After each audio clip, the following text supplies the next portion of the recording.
Parenthood is a haze of caffeine and bone-deep exhaustion. You stop living for yourself and start living in the gaps between the crying. My daughter, Maya, had finally fallen asleep at 2 a.m. I sat in the living room, the baby monitor propped up on the coffee table, watching the steady rise and fall of her chest through the grainy infrared lens. The house was silent, save for the low hum of the refrigerator and the soft white noise coming from the monitor's speaker. I was seconds away from nodding off when a flicker of movement caught my eye. I leaned in, squinting at the small screen. In the corner of the nursery, right behind the rocking chair, there was a smudge, a tall, blurry shape that didn't belong. It was darker than the shadows, a vertical slit of void standing perfectly still. My heart did a slow, heavy roll in my chest. I told myself it was a trick of the light, a coat hanging on the door, or just the camera's night vision struggling with the low contrast. But then the shape shifted. It didn't walk, it drifted, closing the distance between the wall and the crib by inches. I didn't breathe. I watched as the figure leaned over the railing of the crib. It had no face, just a smooth, pale oval where features should be. It moved with a sickening, liquid grace. Then, the audio popped with a burst of static, and a sound came through the speaker. A whisper. It wasn't a voice I recognized. It was a dry, rasping sound, like dead leaves skittering across pavement. It was saying her name. Maya. Maya. I bolted. I didn't grab a weapon. I didn't think. I just sprinted down the hallway and flung the nursery door open so hard it bounced off the wall. The room was bathed in the soft, pink glow of the nightlight. I looked at the rocking chair. Empty. I looked at the corner. Nothing but the wallpaper.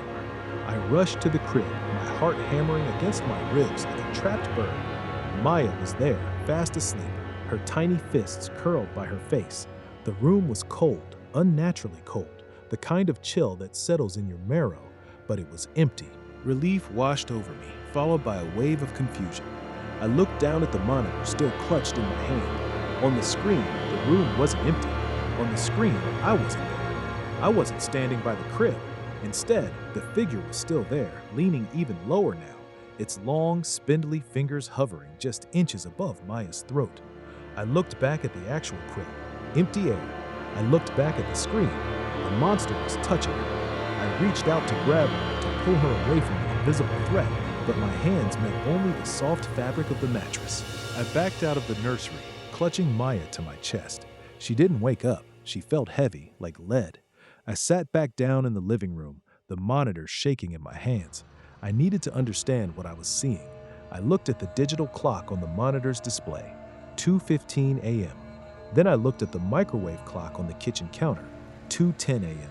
The realization hit me like a physical blow. The monitor wasn't lagging. It wasn't a glitch. It was broadcasting a feed from 5 minutes in the future. I watched the screen, paralyzed. At 2:15 on the monitor, which would be 2:10 in my reality, I saw the nursery door on the screen fly open.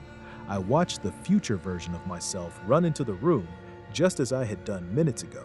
But the screen David didn't see the entity either. He checked the crib, looked around, and then, horrifically, he turned his back to the corner to look at the monitor in his hand. On the screen, the tall figure rose up behind him. It unhinged a mouth that wasn't there a second ago, a black maw that stretched down to its chest. I watched myself on that screen, clueless, vulnerable, as the thing reached out with those needle-thin fingers and sank them into my future self's shoulders. The screen David didn't scream. He just wilted, like his bones had been turned to water. The entity dragged him toward the closet, his heels scraping silently across the carpet. Then the thing turned back toward the crib. It looked at Maya. My blood turned to ice.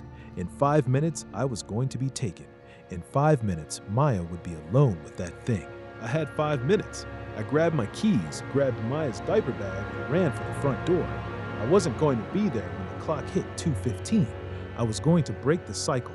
But as I reached for the deadbolt, I looked at the monitor again. It showed me at the front door. It showed me fumbling with the keys. It showed the keys dropping from my shaking hands and sliding under the shoe rack. No, I whispered. I gripped the keys tighter, determined to keep them in my hand. I moved slowly, with deliberate intent. But as I reached for the lock, a sudden, inexplicable cramp shot through my hand. My fingers locked up. The keys tumbled. They hit the floor and slid, exactly like on the screen, right under the shoe rack. Every attempt to change the outcome only cemented it. I tried to go out the back door. The monitor showed the handle jamming. I tried to wake Maya. The monitor showed her remaining in a death-like trance. I was a puppet, and the monitor was showing me the strings.